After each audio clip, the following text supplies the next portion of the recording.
Record. Okay. All right. We are good. We are good. Okay.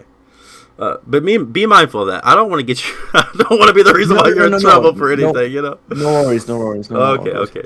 All right. So how's it hanging, dudes? We have Rudy Renkimmel. It's been long awaited. I've been hyping him up so much, and I've been a fan for a very long time. So please tell us about yourself if you don't already know you're living underneath a rock. But Rudy, go ahead, take the stage. Hello, first of all. Yeah, what shall I say? I think the first and foremost important thing is I'm not a camel, but people have guessed that. No, I'm just so happy to be back in the context of City Skylines. You know, I've started my YouTube channel in 2016. It took me until 2018 to realize that I'm actually doing YouTube. So before I mean, it's still just a hobby, but beforehand it was just like a very loose hobby. I mostly did Planet Coaster back in the day, Mm-hmm. and yeah, for a couple of weeks when I was on a honeymoon, I actually decided to quit the channel like fully. I was like, yeah, no, it's fine. That's it. It's been fun, but luckily enough, I did not do that. I had the idea to continue, you know, and do some other stuff, and then Planet Zoo hit, and so on and so forth. But the truth is that before I started my YouTube channel, I was playing the shit out of Cities Skylines 1 and Minecraft. These were my two absolute go-to games. And so it's kind of full circle now, that now finally I can go to a new Cities game, actually being a YouTuber and having this insane luck to be testing it early and stuff like that. So yeah, that's that. And also, yeah, if you didn't get the call, I'm just doing all the kind of simulation games, you know, wherever you can build with a lot of pieces and destroy the FPS, I'm there. Yeah, yeah, destroy the FPS, 100%. That's so relatable. But no, the same way with me. Like I've back in the day, I used to go under a channel named Shawn. I used to do Jurassic World Evolution, and I ended up running that channel into the ground. But same with me. Like always in the background, my go-to game was always City Skylines. I would and Planet Coaster, but I would always play some sort of builder game. That's always what I would gravitate towards. Like I've even played Call of Duty and Counter Strike. I've played every genre of game, but city builders, like I've had multiple Steam accounts, all of which have had City Skylines as a purchased game on it, and all of which have had hundreds of hours. You know what I mean? Oh my god. So it's I think a lot of us, man, like you always maybe you branch out to Transport Fever, maybe you branch out to, whatever the Prehistoric Kingdom, whatever the game is, but you always come back home. You know what I mean? Definitely. Yeah, definitely. That's definitely. I mean, it's very hard to say if it's. No, I think I should say it is definitely cities for me. Paired with Minecraft, like I can't keep my fingers away from Minecraft. It's Yeah. not possible. I will always have to get back, and then I think for my channel, I tried at least 10 times to start a series on Minecraft, and I at least gave up 11 times. So And it's so that's weird because Minecraft is still one of the top viewed games. You know what I mean? Like it it's is. But I think you either have a crazy head start by being popular anyways, or you have a certain idea that no one else has, right. or maybe I think the other thing is that you just, I don't know, have pure luck, because Pure of, luck, but yeah. none of this happened to me. So Well, and also you gotta you think. know I mean, with the YouTube algorithm, like even if you have like a very unique idea that nobody else has done, you know what I mean. If the YouTube algorithm is like, for example, with me and my old Jurassic World Evolution video, like when the first Jurassic World Evolution came out and they never announced number two, I just quit Jurassic World Evolution. I didn't think it was going to be what I wanted it to be. I ended up transitioning to other games. Of course, I had dinosaur sub YouTubers. They didn't want to watch other stuff, so I didn't really have a lot of traction on all the new videos I was making. Even if I had unique ideas, they might reach 1,000 views or yeah, something like that, but they're not it's going to totally weird. explode. And the algorithm kind of like is trained by your content and what you like and what you don't like and what you watch, what you don't watch to the fullest. And like the algorithm will sit there and be like, okay, Rudy, you're making Planet Coaster, Skylines, content all day long, every day. You're making this, and now you upload Minecraft. Well, nobody wants to watch that because everybody who subbed to you isn't necessarily into Minecraft, or the subsect who isn't enough to, jumpstart the algorithm to make it go, oh, somebody's watching this, let's promote it. YouTube is fickle, man. Yeah, exactly. It's actually why some people have said in the past. I'm not sure if that's true or not, but some people have said that when you launch a new game, it might even be clever to not hit notifications for followers. Like intentionally hide it from your follower base, and then hope that it picks up Like it just otherwise. goes right to the homepage. Yeah, yeah, Yeah, yeah.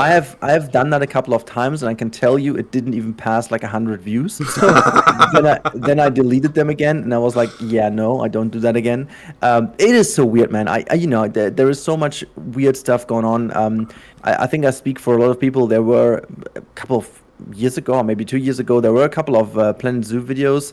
um I don't know the creator, but it was like all about races and weird stuff, like I don't know, the five fastest blah blah blah. It was Yeah. such a weird concept, and the channel, like, in no time was pulling off more views than the lady Sylv, me, the whole Bro Nation group and everyone Yeah. combined. And was like, yeah, we don't get YouTube anymore. That's weird, but I think this is just YouTube. And I think the best moment in time is when you just lean into it, and it's like, yeah, it's fine, I'm doing that for fun, and whatever, let's let the algorithm do what it wants. Yeah, that's It's the fine, thing. You can't let your own dopamine and serotonin levels in your brain be like attached to, view Oh counts, and no. like you can't do that, because once you do that, like, like I was talking to Kodiak, he was on the last podcast, and he was talking about how he will sit there for 3 hours and watch the CTR, and if the CTR isn't at a certain rate, he'll just change the thumbnail. And sometimes I'll do that. Like, I know that if a video only has 200 views in 5 hours, something's off with the thumbnail, the title. It's just not driving it to new people. So maybe I'll change it, but I'm not going to obsess about it, because at the end of the day, it's like, a video's going to blow up if you have a good concept, a good idea, a good thumbnail, a good metadata, and your algorithm is trained properly. That it will come eventually. You shouldn't be expecting every video to be that way, especially like you're under 100,000 subs, so it's easier for you to get a video to hit the algorithm a little bit easier than somebody who's smaller like me. But it's still possible, and it's just not going to be every video, and you have to be okay with that. And you kind of have to roll with the punches, just like a boxing ring. You know what I mean? Like, you're going to hit a couple of hits, and then you're going to take a couple of hits. And you got to be okay with that. Absolutely. I mean, and the beauty of that is as well, and I'm not also, I'm definitely not changing it so often, not even as I should. Sometimes I even upload knowing that I could have done better with the thumbnail and stuff. But the thing is, and it's like that simple, I don't have the time to. Yeah. At a certain point, I have to decide, okay, do I want to have this content out for the people that will certainly enjoy it, and that's Right. my follower base, or am I going to wait to eventually, I don't know, hit 5 people more, but then again spend like another 2 hours on the thumbnail, because Yeah. sometimes, as you know, it just takes that long. And I'm like, no, I don't want to play, I don't want to lean into this weird game, I don't want to lean into the clickbait stuff. Yeah, I yeah. don't want to lean into the screaming kind of first minute 7 million cuts and fast pace, so that your brain is I basically feel frozen attacked. after that. Like, I know it's, oh my god, your content is slow.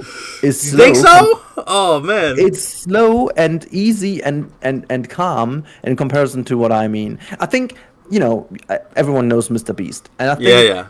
he's amongst the only people I know that hit a sweet spot in, yes, it's fast and it's annoying in a way, Yeah. but as they deliver, I can kind of cope with it. But as many other people don't deliver and just overhype the first minute or two, I'm like, oh my god, I can't. But the thing is, it doesn't matter if they deliver or not. If the first 60 seconds hit and you have the retention, the video will pump. It Right. doesn't matter what happens afterwards. So Exactly. you kind of build your audience around that. And this is just my pure... I'm convinced that I don't want this, because I don't want this type of audience. And I know it's True. it's Because it's then slower, you'll be locked into that. I have to have hyper jump edits in my videos. exactly. And Yeah. I just don't want to. I'm a lot more happy that I was able to build such a crazy follower base, like it's insane, with the content I make, because I know that, watching my content over the years develop, there are so many mistakes I made intentionally, because I did not want to go into every single hype or every single whatever, because I just feel I don't want to. I improved in so many things, and I found a sweet spot in so many things to at least do a tiny fraction of clickbait, a tiny fraction of like hype train jumping, but always in a context that makes sense to the channel, and that's what I want to keep. And this goes for everything, and that will also go for Cities Skylines 2 content and whatever I will make in the future, I guess. Well, I was going to ask you about what you're going to make in the future, but first, before we get too far into all this, I do have a couple of questions lined out for you. I've tried to make them like very blasé, so you don't get yourself in trouble, and then we also get some good information. You know what I mean? Hey, no barking, no barking. Dogs don't bark. Not on podcast. Dogs don't bark. No podcast barking dogs. Thank you. Okay. Yeah. So, what was your experience like at Gamescom, dude, in Cities in the Sky? I mean, I was so excited for you to be there. You know, the first day was a little bit of choppy. Some of the streams were okay, some of the streams wasn't, but they was for a wider audience and not necessarily Cities Skylines related YouTubers. You sort of are a Cities Skylines related YouTube with other caveats and different, genres of content, but mainly builders, City Skylines. Everybody was excited for you to be in there, with the speed build, with the air. Take it away. Tell me about it. Tell me about it. So yeah, actually, first off, I have to use that opportunity again today to say huge thanks to Paradox and specifically Jonathan, who brought me in. It was fun because I just wrote him ahead of Gamescom, like if we want to grab a coffee or so, I just talk because I live close by and nearby, and he was like, yeah, by the way, we might have an opportunity here, and I was like, oh my god, yeah, yes, of course, man. Yes, of course I will, and so I was able to play the game a little bit ahead of time to not be a total idiot on stream, which was great because I will talk about that experience in a minute. But just first of all, I had the chance, which was awesome, which is full disclosure. It's not even a beta. It's like it was a specific build for Gamescom, with a lot of known issues. So that's straight ahead. So people were kind of talking about that in stream. I noticed that, but obviously there's over a month's time until the game releases, and the focus is not on making the last graphics glitch go away. So we're ready for the day one patch is what he's saying. Exactly. Yeah. But the thing is, it was a super stable thing. I didn't have a single crash. I think in my whole session there wasn't a single crash, which, to be honest, dude, I'm sorry, that was the second internet guy that's been here. Oh my god. Okay, we'll edit that out. Okay. No worries. Back to what you were saying. Yeah. No, I was just about to say that it was super nice to be invited. And as I said, the game build was relatively stable, which was already pretty impressive. I mean, if you've been to Gamescom ever or watched the streams of Gamescom in general, it's all a hot mess, and so every developer has kind of problems with the builds and stuff like that. Everything is just strict with a hot needle, honestly. And so in that regards, it was super stable. It was a super smooth experience. It was a nice setup. Actually, it was next to Gamescom, so it was not on the Gamescom itself, which I think was a brilliant move. It was a really smart move because they have still been in all the coverage and all the press coverage despite not being really at Gamescom. I mean, they negotiated with Gamescom. They were still allowed to, be under the hood of the Gamescom, but they weren't actually on the ground. Which, to be honest, this year would not have been super necessary anyways. I mean, the only maybe good thing was like Starfield or so, that you could see something behind closed doors. And I don't know, the new Zelda was maybe kind of interesting, but that's about it, And so Cities was already amongst the big ones on the Gamescom. And so that's the whole context which brought me there. And so it was really, really cool. I just had a brief talk to a couple of press guys. Before my session, there was a press session with like all the media outlets and stuff. They were also pretty hyped. And so that was super cool. And being on that crane, that was such a weird feeling. But after a couple of minutes, you completely forgot about that. Okay, so you're not like afraid of heights or anything. No, not at all. And it technically it was high, but simply because we were leaning so halfway across the highway, it didn't feel that high because we were like over 50 meters in sky. But as the highway is like 35 meters in sky, it was just like 15 meters above highway. It was kind of a bit of a perspective thing that it didn't feel so, but it was loud. Man, German highways, I mean, I'm a fan of electric vehicles, and now I know why. Because they have not been electric. And even with these noise-canceling headphones, it was freaking loud up there. So in that regards, I know why they had sound issues, and I'm super stoked they resolved that for second day, because I listened back to my stream, and it wasn't even that much of a problem. I mean, okay, sound wasn't the smoothest and the bestest ever, but it's loud and clear, and that's fine.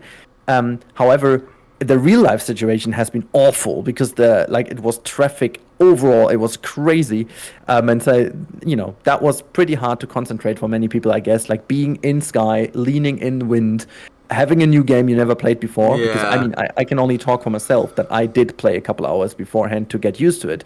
I'm guessing some of the others who streamed did not, so that gave a little bit, but yeah. So that's about the context and the situation.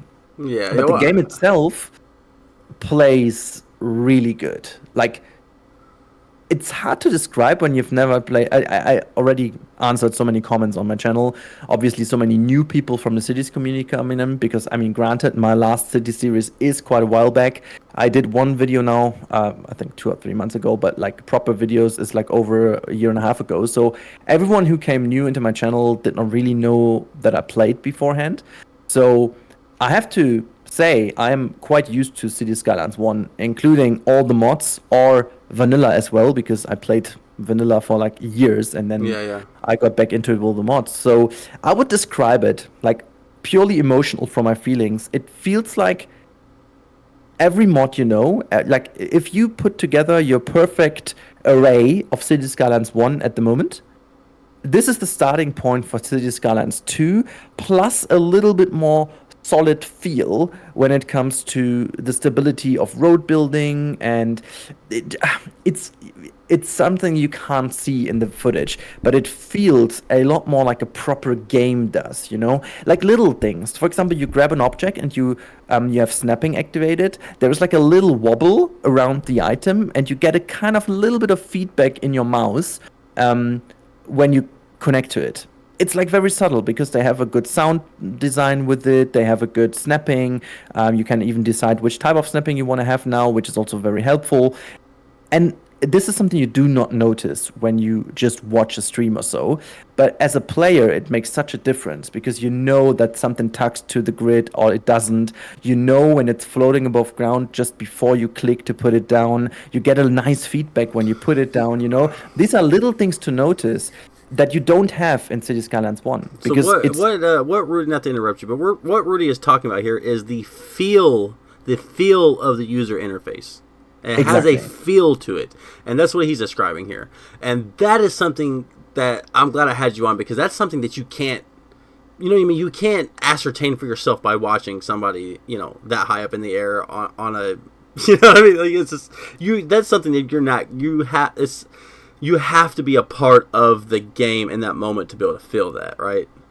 Yeah, and you also have to, I think you have to have experience in builder games where you see when you build detailed is so different to someone who's playing casually or a lot of shooters and stuff, because it requires a totally different level of patience. Shall we put it that way? And I think these things are very important when it comes to the quality of life of your gameplay. This constant feedback of the UI and plopping down pieces and building intricate is really important. And the same way, and this is something I want to highlight as well, I noticed that especially in stream, boy have they done a great job in speeding up some of the absolutely unnecessary time-taking things of the first game, let alone building roundabouts. Let's take roundabouts for example. It's not only that you can place them in the middle of a intersection, you now also can put them at the end of a road, so that it creates like an automatic, if you have like a 2-lane road and you put a roundabout item at the end, it just automatically creates a roundabout in which the 2-lane road just does a dead-end roundabout, Right, absolutely. That makes sense. Dude, that's actually a nice little touch. And if you imagine like how much time this little thing took in the first game, and you have to now say without mods, okay? We have to be fair. You have to say without mods, without Move It, without Road Network, without assets, and that is what you have to compare it to. Yeah. And this is already pretty insane. And I mean, granted, there are a couple of things there was just too little time to really get into it. So, for example, I wasn't really sure how the boundaries of the buildings will eventually be an issue or not. Like, for example, the international airport is humongous. Yeah, Like, it the is size of a small freaking city. Yeah, huge. And then you have some dead zones, obviously, in which you can't build. If we talk without mods, obviously. right. But see, I can't really tell if it's an issue or not, because the size is also quite necessary in terms of having airplanes land and go up again, because the animation is a lot better now. So the steepness of their in and outgoing trajectory is a lot more Right, right. realistic Yeah, now. they're not like fighter jets off of like a small, incline. Exactly. Yeah, yeah. Exactly, yeah. So that is something I noticed was already a very, very good change they did.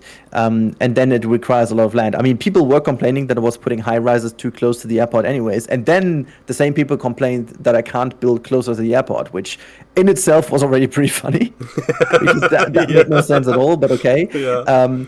So yeah, I think this is something I found interesting, because I couldn't really judge. But everything else, especially around the road network, as this is a huge focus of the game, anyways, has been a blast. It was so accessible, and also picking the different lanes, for example, to create like an incoming or outcoming road lane. So, for example, if you have like a highway, which is a 2-lane road, and then you want to create like a ramp down into your neighborhood, Yeah. and you know how much pain that was in the first game, Uh-huh. and now you just click for in this one segment, you just change that to a 3-lane road, and it automatically creates this third connector. But the fun part is you can't only do that, you can also take, and this is something I guess you've seen, not really in their videos, like in the feature focus, but you've seen on my stream, when you take a 2-lane road as ramp, for example, you can connect to 2 nodes. Like if your road has 3 nodes, you can not only use the outer one, which is 1 node, you can also take 2, for example. So you have 2 roads going to the right and 1 to the left, for example. Mm-hmm. So you have a lot more flexibility to create weird intersections with focus lanes and stuff like that. Super cool. I really love that. I mean, even though I messed up terribly, but that was It's due to okay. time issues and stuff. You know. But yeah, I mean, that was a lot of fun. I can't really talk too much about props and stuff. As you've seen, there's not that many in the game as of now. I absolutely have no idea if it's not yet, or if they will be with the release or whatnot. As I said, I can only judge the build I played at Gamescom. And there might be like a huge prop pack we get after the first few months or something, too. Like there's a mini like day 1 patch. You maybe didn't get the final version of the game, and then on top of that, who knows what we get in the future. And then on top of that, we have Paradox mods and other assets and asset creator, and it's like nobody freak out. Those things will come. Yeah, exactly. I think the main thing you have to watch is also that they have a different solution now for many of the things we used to do with trees and stuff like that. So, for example, on the roads, as if you've seen, there is a possibility now to put specifically trees and stuff on the road, either to the sides or in the center. So they will grow over time, and I'm really looking forward to seeing if they change the model. For example, at the moment, I can't really say. Maybe the model is tied to the biome you're in. I don't know. Like you have trees. I don't know, but maybe that's changeable as well. That makes sense too, because longitude, latitude, and hemispheres. I mean, you're going to have evergreens. The more north you go up, and the more south you're going to have more vibrant, palm tree like foliage. So. Yeah, exactly. So that would be fun as well to see if that works, and how that works actually in the end. And buildings, for example, have more props on it anyways already, so they look a lot better. Also, I have to say, because I was looking at my city there after the stream was ended, so we kept sitting there for a couple of minutes until they loosened the belts and stuff from the seats. By the way, you felt like a racing driver sitting up there. That was fun. They just put on all the belts and stuff, and I thought I was in there for a Forza Horizon stream or something. That was pretty fun. No, I've seen not to interrupt you, but I seen a video of somebody had like a similar company had used a similar crane or the same crane, and they do like a dining in the sky type event in Cologne. And I'm pretty sure that's the same thing, And They are also, I think they have a constant, or it's not temporary. I think they're actually always in Cologne with dinner in the sky. So that was a really good idea of Paradox to hijack that one. to really do that. So pretty fun experience. I think the biggest one obviously is in Dubai, as always, and there I think they're like 200 meters or so in the sky. Not sure if I have, Golly, man. not sure if I would have been that chill in 200 Dude, meters, I to be hate honest. heights. I hate But going on water slides in the summertime. I hate like I can go down the slide. I hate standing on the stairs going up 200-300 meters in the air. I hate it, man. I can, I can, I Bro. can definitely understand. But yeah, so that is definitely something I had some more time after stream, which was good because I then looked into the buildings that were growing in my fake neighborhood that I just did in order to hopefully get some nicer buildings ready, which I didn't in the time, but whatever. So I looked at these buildings and I have to say, my God, the models of the growables are so much better now, like so much more versatile, so much more nice looking. Like really damn pleased with what they've done to the growables in general. And also, I mean, having the style of European and American helps a lot, to get some versatility in. And I remember we had a mod for that, right? So the Mm-hmm. zoning mod where you could basically change the different assets we have. Yeah, yeah. But then again, these were modded assets and not tied into the game. And obviously, modders did a great job. But then you had always the graphical differences between them. I had a kind of a love-hate relationship to the zoning mod, to be honest. Like there were some zoning options that were awesome, like Yeah. Old Town, for example. But when you used Old Town, you couldn't use the vanilla high rises because Yeah. the shading was just off. I've had that exact problem, yeah. And so at the end of the day, it made a lot of sense now to say, okay, it's baked into the game, and this is so good. Like if you change the different styles. By the way, I'm not sure if you guys have noticed that, but when you change the style of the map, the biome theme, you have everything that is in relation to the biome will remain European or American, depending on what you've chosen. So it makes But everything it's look still smoother, though. exactly, but it's you still can change some of the buildings and some of the props along the way, which is kind of cool to mix in some stuff. Uh, I really like that change. So you can already tell from what I'm telling. There's so much in there, and I couldn't even get into industries or so. I just had a brief look into the menu, and I was seeing that there's a lot of industries that we all used to love already. Yeah. So as I said, and this brings me back to what I said at the beginning. The whole thing feels really as if you've taken the best DLCs and the best mods, put them together, and make one coherent thing out of it. And this is the starting point of Cities Skylines 2. This is how it felt. Like this is the emotion I felt right away. And also, what I can say about the graphics is because this is definitely an issue from the streams that no one can really do something for it. Because of the bandwidth and stuff, you always have the transmission issues, blah blah blah.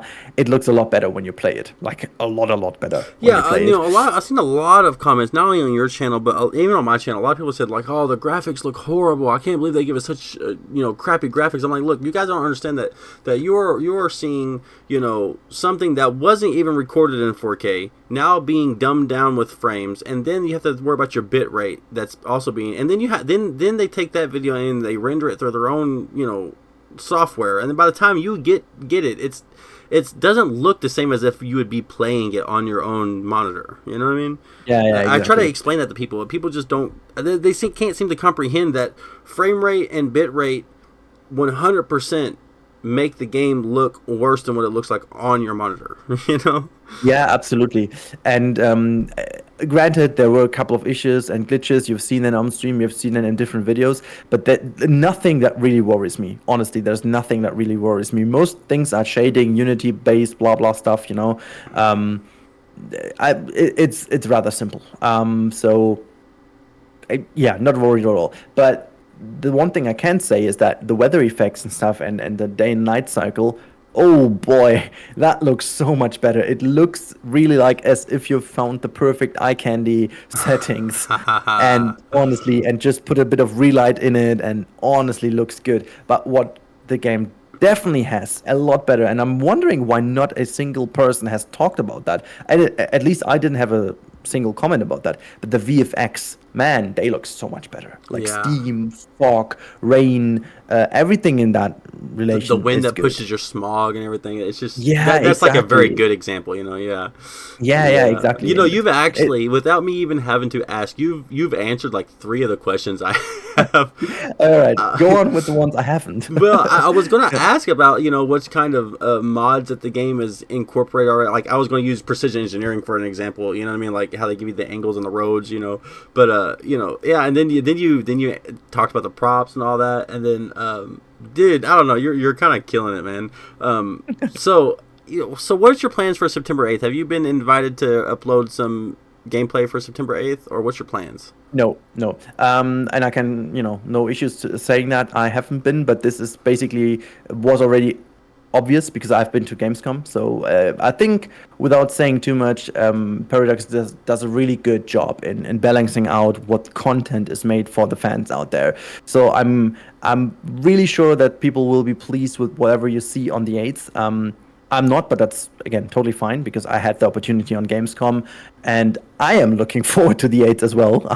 I'm sitting there as everyone else and pressing F5 the whole day to see who's coming up with stuff and so on. So that's gonna be it. But what I can tell you is, for the release of the game, I already have tons of ideas. I definitely want to go back to the airport, Yeah. and finish what I've started, so to say, in Kylo Ren's words. I want to really finish that project that I've started on stream, which was like a weird idea, but I really want to go in and maybe as a side project, like obviously I'm going to do like one full city just to see like a proper gameplay, but I do want to build like a freaking huge airport city and see if I can really make sure that all the office demand of a city is basically resolved by having an airport city with a lot of offices and commercial and stuff like that, and putting like a huge effort into making public transport go there and have the airport a little bit outside of the city, but making it the focus of this build, Almost pushing the transport to its limits almost. Yeah, exactly. And Yeah, seeing if yeah. because this is obviously something I couldn't test in this spare amount of time, like in the couple hours. You can't really go that deep into late game experience, That's definitely not possible. And I can definitely tell you, this is the first thing I did. I was just like building a city from the get go just to get the grips of it. And I can tell you, this is definitely taking longer and is different from Cities One, which I think is a good one. It's really a good one, and I'm very curious to see from the very talented people in terms of gameplay, what's the best starting configuration, because obviously I can't really tell what it is or what not, because like from the And couple it of may hours change preparing, depending on your biome too. You know, definitely it definitely it definitely like makes sense. eventually when they come out with like desert biomes or something like that, where like groundwater is going to be a very important thing. Because right now groundwater you can kind of take it or leave it. I mean, every map we've seen so far has some sort of coastal or river access. You know what I mean? Yes. Eventually though, it's not going to be that way. People need to come to grips with that. If you're going to build on a desert biome in the future, realize that groundwater and depleting your groundwater is going to be like serious. You know what I mean? Like otherwise you're going to be importing. You know what I mean? And you're not going to be able to have like a free from imports style of city in a Yeah. desert biome. So like it may very well just change depending on the biome that you have picked. 100%. Yeah, absolutely. Yeah. So Absolutely. I mean, this is something that already felt so different from like, I really feel like there has not been a single difference, no matter which map you played. I think the only difference in Cities Skylines 1 was how you planned out your city, yeah. in terms of like where is what, but not in terms of what the demand is. At the end, it was the same source of energy, it was the same source of water, it was the same source of everything. But that's different now. You have to think a lot more about that, a lot more Yeah. about these things, a lot more about telecommunications, for example, as well. You have to lay that out perfectly in terms of making. See, this is maybe one thing we can talk about. Um, it's fun to see how you now can plan a lot more precisely which areas grow in what way. You have Right. you have so much more control over that now. And this is one of the things I never figured out fully in Cities Skylines 1 till the end of day. I never figured out how to specifically, if you play vanilla and you just go for the gameplay, how the heck do I control that it builds what I want to? You know, sometimes I have my suburbs and I just want to make them remain suburbs, but for whatever reason, they feel so good that they keep on developing. And I'm like, hey, stop it. Why do you drive like 10 kilometers to school? Just don't get yourself educated. Just leave. Leave it, you know? I want to have you as a suburb, you know? Please stay there. No, but, you know, jokes aside, I think this is a lot more because you have so many more things now that will focus on an area to make an area a lot more. Like if you see that map that $2.20 actually built for the trailer and basically for everything we see so far of the game. If you watch all the feature focus videos and also the reveal video and stuff, and you look at the map, you can really see how much of an effort he put into making sure that the downtown is really downtown and has all the high rises and has all the university stuffs and stuff and has the, you know what I mean? And right. It's not really, like the city is like the build, like the game is going to look phenomenal no matter how you build it. But when you really get down into it and you decide this is where this goes and why this is where this goes, then you kind of get what looked like New Dollarton, and it's a well thought out, you know, actually planned city.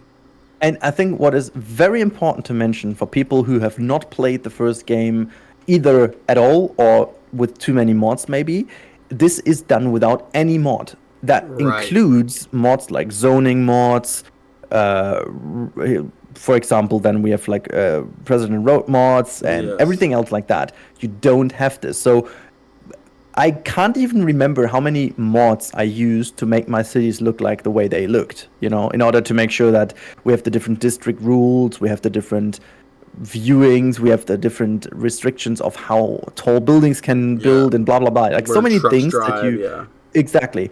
So that is something people really tend to forget about. And I have to emphasize on how good that is. So, yeah, really pleased with this. Yeah, man. No, it's great to hear some of these. You know, like a lot of these things, people like a lot of us, like extreme builders, can get a sense of anyway. You know, but it's nice to be able to have that confirmation to be able to pass along to a lot of the casual players. You know, because you know people don't really understand that. You know, with like the game we're getting now, it's like we're getting a little like 70% of every DLC we've ever gotten from CS1. It's all lumped into like a vanilla game. And so imagine when we get DLCs, imagine when we get expansions, imagine when like the mods for the, like a lot of people were upset that the map size was smaller than 81 tiles. And I'm sitting here thinking, well, 81 tiles isn't a part of the game. It's a mod. Exactly. You know what I mean? Like you can't count, like just because you've used it for years does not mean that's the size of the map. You are confusing the launch of the game with what content creators have made for the game. Those two things are separate. Like for example, if Fallout was to come out with a new game tomorrow, you can't be like, well, you know, on the Creation Club you had this item and now this item's not in the game, so therefore harumph I say, I am mad. And it's like, well, that was a creation. That was something that a content creator made. That's not something that you are necessarily guaranteed to have in the game. So when they increase the map size from the 25 tiles to what we have now, whatever that might be and whatever it comes out to be, because I mean, I don't even think even with as limited gameplay a lot of people have, they've really been able to really sparse out. I mean, people a lot of times, there's probably in somebody in this conversation right here underneath this podcast saying, based off these, this number times this number with this, you know, square kilometer, this means this. No, nobody really knows. Like the scaling could just be totally different, and because you don't know how the scaling of the object is. 100%. This is something people tend to forget. I can't tell you. I didn't have the time to, and B, and this is I think the far more important thing.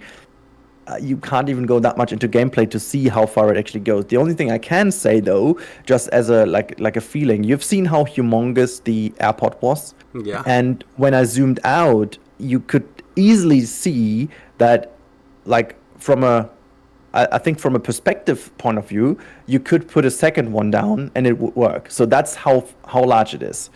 And I think this is even though this is a totally emotion and feel-based measurement here, I think it's a better one because it's how we play the game. You know, it's like, would you place down 2 airports in one entire map and figure out that this realistically could go together? Yes or no? And I would say yes. And so maybe not 2 international ones though, but still. And I think this is how big of a size it is. Okay. So then let's look at it this way: if all of us on an 81 tile CS1 map, 81 tiles, most of us only have one huge international airport, right? Exactly. Yeah. Or because you don't really. You gameplay. You could maybe put 3 or 4 huge airports in that map, but that's all the map will be able to contain is those 4 airports, right? 4 or 5 maybe. You know. Exactly. So if you look at that and then you scale it to CS2, if you're able to have maybe 1.5 international airports, maybe 4 small airports, think about how much larger that map is. You know what I mean? And especially if you could see yourself needing the second airport, like we're in CS1, we have like the industrial airport, like where the your industrial things will. Not a lot of people put like a railroad next to it and then have it separate from your passenger airport, and you know what I mean. Like, so yeah. What? How many? If you was to have like the entire map unlocked and it was a full flat map, how many airports do you think you could? International airports, you think you can get like elbow to elbow? Oh boy. I would actually have to. Actually, you know what? Let me just quickly get it. I know exactly where in my build I zoomed out for that. I have to sneakily have a look at that because I totally lost. I totally lost sense of that. I was hanging in midair, so that was right, that. Right. Wait a sec. That was relatively to the beginning, where I was looking at the. Oh, look at that. YouTube asked me if I want to become member of my own channel. Let me think about that. What the hell, YouTube? Gosh, I love that. YouTube being YouTube here. Yeah. So, because I purchased them relatively at the beginning. So let me just see. Skippity, skip. There you go. Oh my god. That is maybe even 50? Looking at that is... Oh yeah, easily 50, I guess. 50 international airports side to side? I guess so. Wait, let me just... Or 50 squared or 50 in a line? I think 50 in a line. What? I guess I'm just looking at it right now. Maybe the depth of field is tricking me here, but... I mean, okay, granted, it's maybe not all accessible because I saw on the map that you can't purchase to the very end of the map. So even if it's 10, you know what I mean? Yeah, I mean 10 is only already in that what I purchased. You could actually put already 10. That is huge, man. It definitely is. So that gives you guys a sense of scale, okay? So that right there should make everybody excited. That it's not like, you know what I mean? It is large. It's large enough for you to have fun. And then let's say we get an expanded version, like a 81 tiles version for this game. You know, I'm not sure how long the perimeter is, or if anybody can manipulate the code to make it bigger. You know, I mean, I'm not a tech savvy type of person, so I wouldn't be able to say that. But modders have done some stuff with CS1 I didn't think was possible.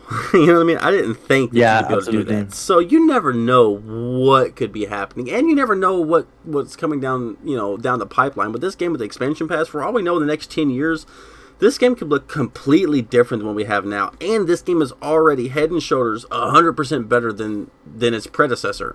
So it's hard to put that in perspective in people's minds because all they have is, lessened frames and bitrate uploads to deal with, But when you really break it all down, this game is going to be a content churner for like years to come. Absolutely. And I think maybe one thing to compare it with, because Planet Zoo might be at this point a very good comparison. So obviously for Planet Zoo there are also mods available, and if you would now to go to a game, for example, Planet Zoo 2 would be released. So you would come from a situation of Planet Zoo 1 with a lot of mods. So for example, we've got dolphin mods, we've got maybe even a Yeti, we've got mods for different scenario items and blah blah blah. So the second one comes, and let's imagine they only bring exactly those animals in that we have already had as a mod. But let me just take, for example, the dolphin, because I think this is a very good example. The dolphin that the modders did is based off of, at the moment, if I'm not completely wrong, the otter, because the otter has somewhat of a similar animation, but it looks still rather terrible. You have the model in the dolphin, it swims, it's fine.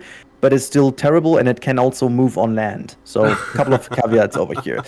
And maybe it's not 100% accurate, but you got used to it, and you felt like you have a dolphin in game, okay? Right. So translate that into cities. We have a lot of great mods, but they can only do so much. They can only do so much as the game allows them to, and they always have to base that off of something. You have to build the mod off of something that exists in the game. You can't just be a withered, and I mean, you can code something to it, but it always has to feel and go into the game that exists.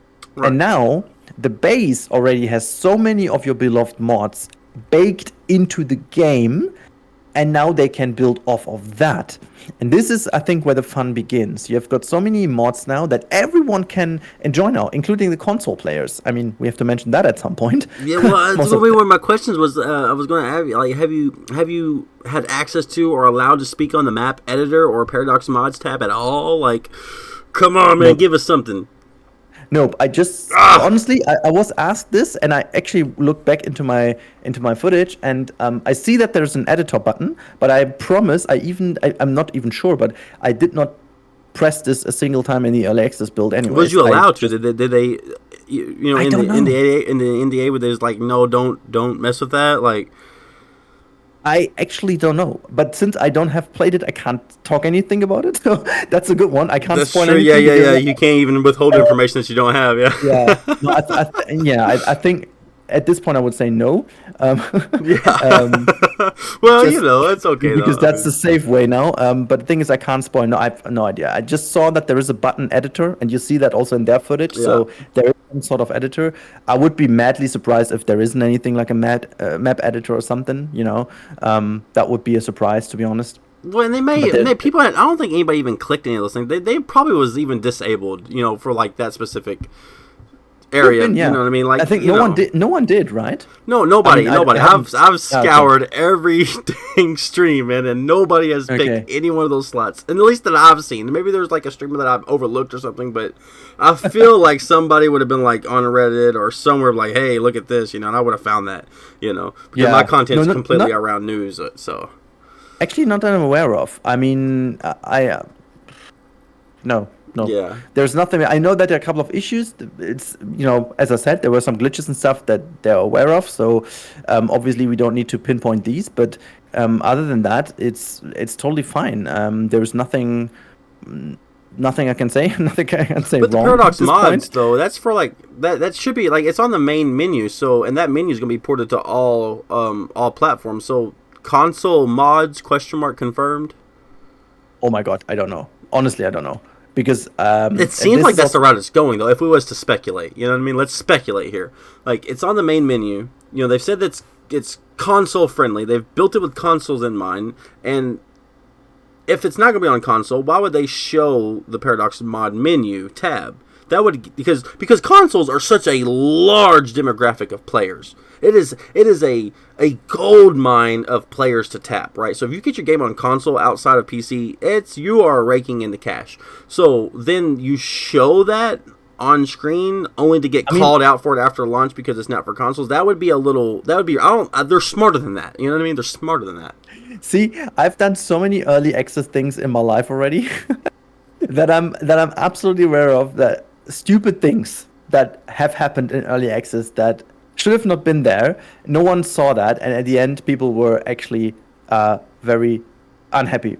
This, and full disclosure, 100,000,000%, this is, I don't know anything about that, okay? So please don't take this as no, it's not. I have absolutely no idea, but I'm just saying, don't take anything for granted until you know it, because sometimes it's just like a dev version, for example, and then there is this option, because obviously you don't develop on a console, you obviously develop on a computer, and so you run this system and you do film trailers and stuff on a computer. That might be, but, and this is the big but, I guess if I were to guess, obviously it makes sense to at least have a certain, I've no idea how they tackle mods this time. Obviously, in the first game, it wasn't that they didn't release Cities Skylines 1 with like, hey, do mods. It was more like from the first minute, they embraced the modding community, which obviously is great. And they've even employed people from the modding community. Yeah. So that's a smart move. It's directly tied to the longevity of the game. Exactly, and maybe this is there is maybe like a mod-friendly approach on consoles. So not that consoles have access to every mod ever developed, but maybe there is an option to develop specifically mods for the mod loader or something like that. Right, like a Just like verified something. version of their mods. Yeah, so Like like here's Steam, Frontier. you can have all these mods, but here's the mods that we have partners who's created for us that are available for all platforms or whatever. Yeah, or like Frontier did something in the past like this with the TMTK, for example. Yeah, yeah, yeah. So this is something, but I have absolutely no idea. So I don't know. But it's possible. It's a possibility. Yeah, it definitely is. I mean, it's in the menu. But as I said, It's in the menu. I mean, you've seen it on the screenshot. Yes, I know. But but we're still So speculating as if it could be a mistake, or if it's not, we don't know for sure. But it seems to point that direction, and nobody in the streams have clicked on it, so it's like a big question mark looming over everybody's heads, yeah, see, and this is the point. I mean, I'm very glad that I have no knowledge of that because that would bring me in trouble now. Yeah. But this is good. It doesn't. I really like the fact that it doesn't bring me into trouble. Well, no, it wouldn't but bring you into trouble because if you said something you wasn't supposed to say, I would just edit it out. yeah, true. You know what I true, mean? but, I wouldn't yeah, let that happen to you. But yeah. No, honestly, I wouldn't take a podcast if I wasn't 100% certain. Yeah, I understand. Simply because this is the good thing. I think I did not do anything. I mean, see, the only thing I can talk about is my live stream, which is live. Right. It's there. It's out there. I've done nothing else in the early access than what I've done on live stream. There's not a single thing I did differently. So, Right. except obviously I did a couple of testings left and right, but other than that, I didn't do anything because I didn't have that much more time. And this is the beauty, the beauty of not being able to break anything. Mm-hmm. Like if I were Let's Game It Out or somebody like this, I would have broken the game already 10 times by now, I guess, and I would have so many things I should not say. Yeah, dude. I talked to So, Cities yeah. by Diana the other day, and I was like, I just feel so left out without being under NDA and stuff like that. And then I started thinking, I'm like, well, but that allows me to speculate. That allows me to essentially make speculation videos for my channel because I genuinely don't know. And nobody can genuinely tell me. And I can genuinely speculate because I'm not under NDA. You know what I mean? So, and, I mean, you can still kind of speculate with your own NDA, but you're really tied to what you can say. And you can say the wrong thing and not really even realize it, So, like, it's kind of like a sour grapes, like a double-edged sword. Like I want to be included, but also I like the freedom of not being included. And it's like, how do I balance that? Honestly, I can tell from my Planet Zoo experience. Like when we've had early access in the past, sometimes it was like that. We knew of new DLCs a couple days early, and as cool as that was, it took away the fun of the day it was released. And even though I hate it at the moment, because whenever they release a DLC, I genuinely only know it from the forum post, just as everyone else, even though I may have DLC afterwards, EA afterwards, but I do know it from the forum posts as everyone else. That used to be different in the past, but now it is like this. And sometimes I'm generally at work, and I come back like 5 hours later and everyone's already going nuts about the DLC. And I'm like, what the hell has happened? So that's the only negative, but the positive is that I can finally join again the whole community in the joy you can of celebrating enjoy the stuff. So like the journey of discovery, Yeah. And so this is also why I want to emphasize that everyone believes that. See, as a creator, it always is a bit of a. It's such a weird thing at some point. We are so privileged to have the access to games, to be at Gamescom, but the thing is, it creates a weird expectation amongst people out there. So they generally think that people like creators, as soon as you're a creator, you know everything. But see, the developers themselves, they have to balance things out. So of course they're not telling everyone everything, because that would bring them in trouble necessarily in no time, because obviously even without bad intention, sometimes people will say something wrong. So what I'm saying is, you can 100% believe me if I say I have no knowledge, because that would be stupid if I would say anything else to create something for the future that no one wants, because and this is so people also ask me, hey, you have to know, you were at Gamescom, now you will know when Planet Coaster 2 is coming out. Boy, no, I absolutely don't. And if I would know, I would potentially locked myself under a rock because I could not hold back to tell everyone. So Right, absolutely. see, this is something I really want to. I wanted to talk about that for so long already, because as a creator, that's one of the most annoying things, because you read all the comments and people are like, yeah, he knows, and then you see that already. Oh, Rudy confirms this and this, and you don't even have a chance to say anything against this, because if you do, they say, oh yeah, that's now the final confirmation, because he has to say no now. And you're like, dude, I just don't know. How about I just genuinely don't know? Yeah. So it's like by not saying something you admit it by default, you know.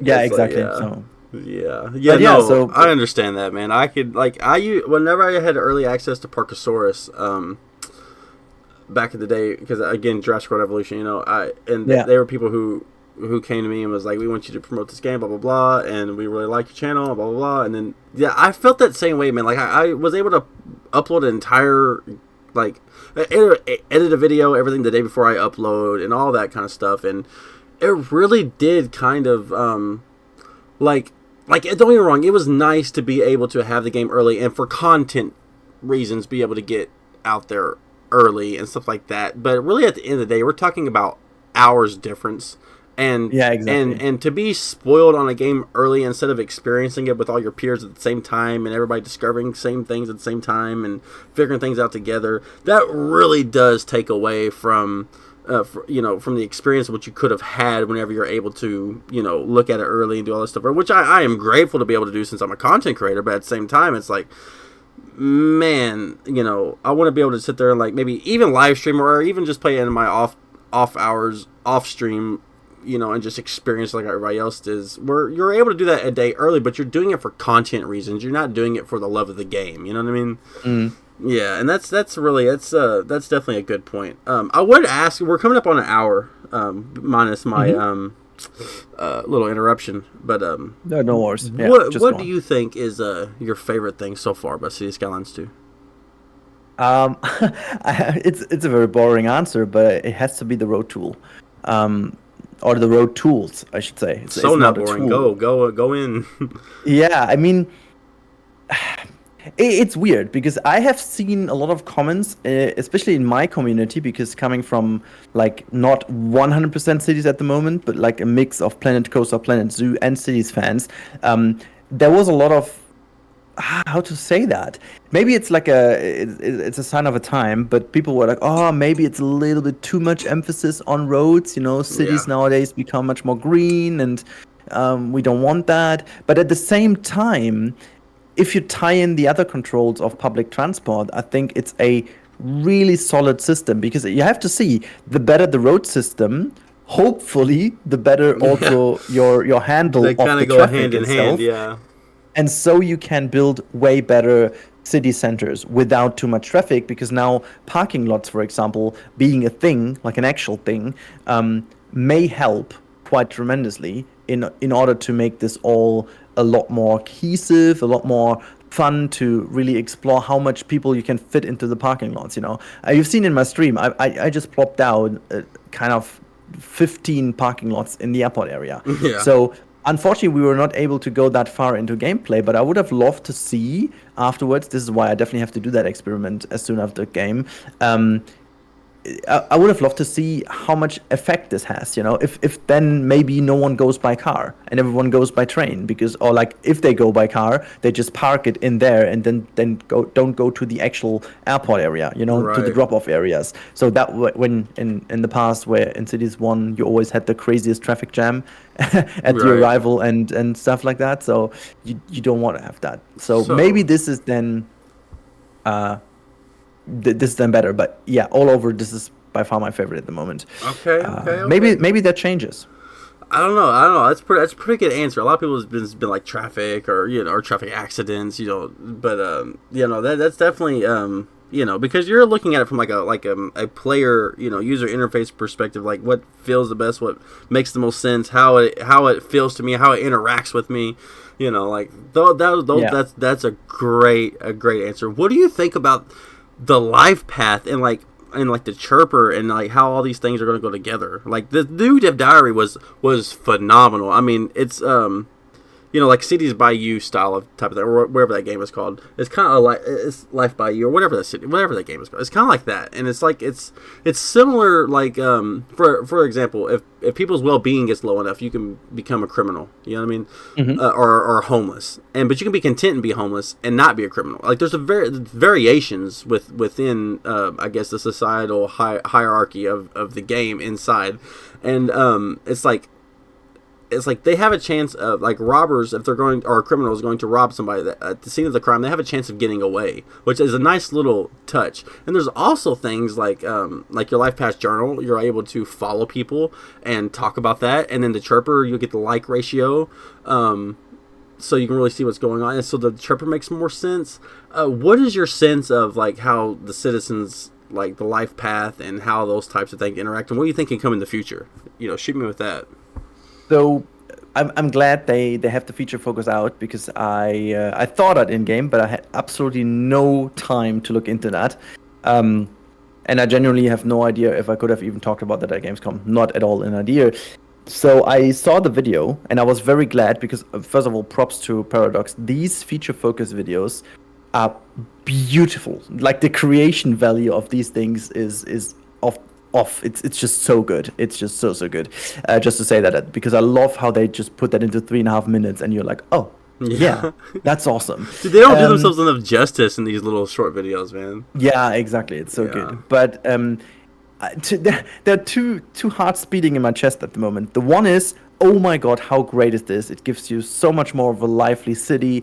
It breathes. You can see that your handling, or basically if you do things wrong, it has not only an effect on whatever taxes, and you don't see just the money values change, but it actually has also an effect in what is going on in your city. Not only by having a fire pop up and then your home is broken. No, it's like the entire society is going down, because people may actually get homeless, and the other ones start to get robberies done and stuff like that, and then obviously police has to be there much more, or maybe even not, and see, all these things tie together a lot more, and it makes the whole thing feel so much more alive. But on the other hand side, I'm also a little bit worried because performance, these life paths all have to be rendered in a way and calculated. See, my CPU is already screaming. Like I can hear it knocking on my. You can't follow every citizen. Yeah.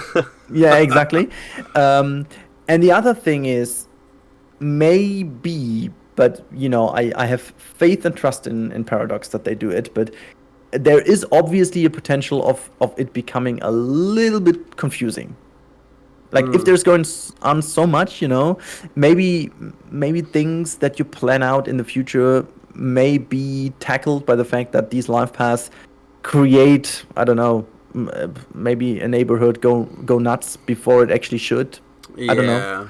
Something like that. I can't really put it in words because I haven't seen it, but I feel like there is, at least if there is a bit of imbalancing, for example, it could lead into catastrophe things because of the life path feature making things weird. So what you're saying is it might skew the progress of your city, but not for the better. Exactly. I can give you another look at that. This is so beautiful because been there, done that. So, for example, Frontier is always a great example. At some point, they did bring refunds into Planet Zoo, which basically meant, I'm not sure if you're aware of, but which basically meant that they were having refunds for people who felt they were not educated enough in your zoo. The problem is no one knew exactly what they meant by that. So what happens is you had a whole bunch of people come into your zoo, paid a lot of money for the tickets. You felt like, oh my god, yes, business is going great, kept on building. But then when people left the zoo, they were like, I didn't like it here, give me a refund. And so after like half an hour of playing, where you spent all your money, they wanted all the money back, and you just initially went bankrupt. and you did not really have a notice on why that was. So they fixed it by now. They have balanced it and blah blah blah, and you have way better information why that would be, and you get warnings and stuff. But this exactly is the example I meant. Like if you have something like this, where, for example, the chirper goes too crazy and you can't follow, as you said, you can't follow every single one, and you have to build and you have to negotiate where you get your energy from, and you have to, blah blah blah. There's a lot going on, and maybe you're not paying attention to chirper that much because you're like, yeah, it'll be fine, it'll be Right. fine, and all of a sudden your whole neighborhood is homeless. See what I mean? Yeah, like it can snowball out of your control so fast. Exactly. Because Exactly. like okay, like it has 30 likes now. You didn't go back to the chirper to see the likes, and now it has 2,500 likes. And Exactly. you know what I mean? And it's been 4 minutes of gameplay, but like almost a month of in-game time. So yeah, so then you're getting into a situation where, oh no, they have literally robbed the entire neighborhood, and now they're criminals and homeless, and which also Yes. though, which also leads you to kind of on a positive note, like the what's his name, the Imperator. There's YouTubers out there who do like one road challenges and one tile city challenges and all that kind of stuff. Like, Oh yeah, I've seen that. Yeah. Right. If I had time, I would love to do it. Well, I mean, well, with CS2, we're going to have some time, you know what I'm saying, baby? So, come on. Think about it. What if we had, like, a criminal-only city? Like, we destroyed our well-being of our city. We built our city, and we destroyed the well-being so bad that it's just a lawless country. You know what I mean? No prisons, very little police. You know what I mean? Just enough for the city to function and not completely go bankrupt, but so bad to where you can just pick any citizen and maybe 4 out of the 10 are criminals. Like that's a good video. That's like, if I'm looking at content creation or even just playing, I want to make a weird build. You know what I mean? Like that is like, there's a possibility for that to go in the opposite direction as positive if that's what you're looking for. But down the line, I think you're right. There probably will be better ways to mitigate, or at least to well, if the chirper is going to be, well, maybe the chirper's so integral that in this new game that you may have to keep track of it, or you may have to follow certain citizens in certain areas of town to stay up to date on their social media posts, because maybe for example, they're the ones who post the most. Let's make up a name, Mary Sue. She posts all the time on Chirper, and she's always talking about how bad the pollution is or how bad the noise is, and she posts more than any other citizen, and you know what I mean, she's always getting likes. Maybe it's that deep, and if it's not, okay, but maybe you follow specific people around the city, and you can just tune into them and see what they're saying, and then maybe that would help. But also, I don't know, anything to keep the chirper from overhead just giving you constant, like this, do that. But I also imagine probably icons on the city. You know what I mean? Like, I can't tell you how many countless times in CS1 I've been like knee deep in the building, look up, and I forgot to place a water pipe, and half this freaking city is just no water, and then moved. So I wonder if it's going to be a similar situation. Definitely, but I think you just tackled one very interesting topic, because as I not only like the person, I also like the content of $2.20 a lot, and he's generally like a super nice guy. But I think he kind of not invented, but he brought the whole storytelling to another level with this series. Going into the individual story of his Sims. And those were all edited in by mods, obviously, some of which actually specifically made for him, And I think what was beautiful about this is that it just kind of created such a personal note to his city. And I feel like this is something you just generally couldn't have done without mods. But now you have the option to tell a story. Dude, it's a full-blown feature now. Yeah. And this is really good. I mean, this is something I have not expected. This is the I've always to draw examples, but this is the how's it called again in English? The fast queue. How's it called when you go to a theme park and you've got the the fast fast you lane. call it a fast queue, yeah, exactly. Priority pass, whatever. Yeah, exactly. Project Pass. That's the one Frontier called that. So they brought that into Planet Coaster back in the day, and everyone was like, "What the? We did not expect that." So this is my Priority Pass for cities, actually, because I have not expected something like that at all. Because granted, would we need that for a great city builder? I guess not, but it's also a great feature to have in the first place. So. Well, I mean, how many people is going really to pleased. Follow their first, the first family that moves in You know what I mean? How many people are going to follow them? Yeah. You know what I mean? Everybody. If you don't, you're weird. You know what I mean? Like, you have the ability to, you know? Like, why not? Now you can do stalking without actually being accused of being a stalker. Imagine you're the mayor and you like people's tweets. You're like, the noise pollution is horrible. The pollution is bad. People are getting sick and you're just like. Yeah, exactly.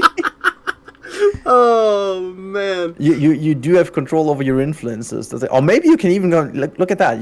Can you just employ someone to your city council and then like, hey man, you're an influencer. Just tell them it's good. Just tell them they're mix some tropical into there, like you know, pay off the newspapers. You know what I mean? Yeah. Yeah, it's like okay. Let's buy some positive likes on our Chirper exactly. app. It's like you know what? I'm too lazy to build internet. Just you know. Dude, that would be fun. Dude, there's gonna be so many story-based. That's what I'm gonna do is when the game first comes out and I'm able to finally get my hands on it and do some. I'm probably gonna upload a little bit of everything. I'm probably gonna do maybe some let's plays, some basic builds, some map builds, probably some tutorials. But then I'm also gonna do some of those crazy like you know criminals run the city style videos, and then maybe the story life path, like follow this city. You can almost make a sitcom out of it. You can almost, you know what I mean? You can. You know, it's insane. Dude, whatever you want. Basically. I'm so excited. And I'm glad that I was able to have you on the podcast, man. I think it was awesome, man. I think we're gonna wrap it up because you've hit too much, you know, more than what I thought I was gonna do. I'm tickled to death, man. So, do you got anything you want to plug? You want to, you know, everybody go sub to this channel, obviously, but you got anything coming out? Any videos you want to hit the algorithm good? You know, go ahead and let me know. And no, actually, just really. For everyone watching or listening or whatever, be calm and keep quiet until the game is there, and just try not to read too much into every single footage. I think this is just generally something I want to say to people. It's like we are living in a time where people may be a little, including me, by the way. Like at the moment, I'm not creator anymore, and I'm just hyped for a game. I'm the same way, so I'm also saying that towards myself now. Just wait until you really have it in your hands. It's almost like you judge a product before you've even tested it, you know? We got so used to seeing all the content out there, and we think we are able to do it, and I even haven't fully tested it yet. Who knows? Maybe day one I'm like, oh, maybe the Gamescom hype did blind me. I don't know. But still, just like look forward to it. I can say from my feelings right now, it's gonna be great. People will love it. We're gonna see a totally different. I think we will see a lot of different creators appear. We will see a different community, but also the one emerging now. It's really, generally be happy for that. And whenever you want to watch my videos, you can do for whatever reason. Just do it. Watch his videos. On the day the game comes out, man, it is going to be the first day of the rest of our lives, everybody. Remember that. Okay? Remember that. Exactly. Yeah, so, anyways, like, comment, subscribe. And until next time. Piss off. 1, 2, 3. I like the pussy and I like the trees. Smoke so much weed you wouldn't believe, and I get more ass than a toilet seat. 3 to the 1, 1, 2, 3. I met a bad bitch last night in the